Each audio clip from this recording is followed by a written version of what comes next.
All right, I got the nicest Cedar Creek. I'm not even kidding.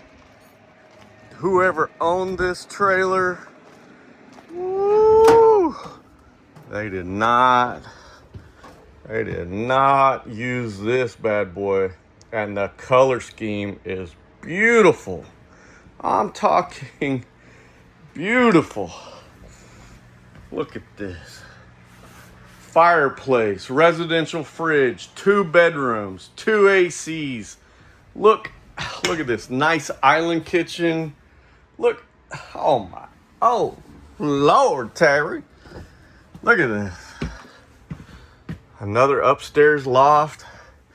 Beautiful bathroom that I don't think anybody even used. King bedroom with washer and dryer connections.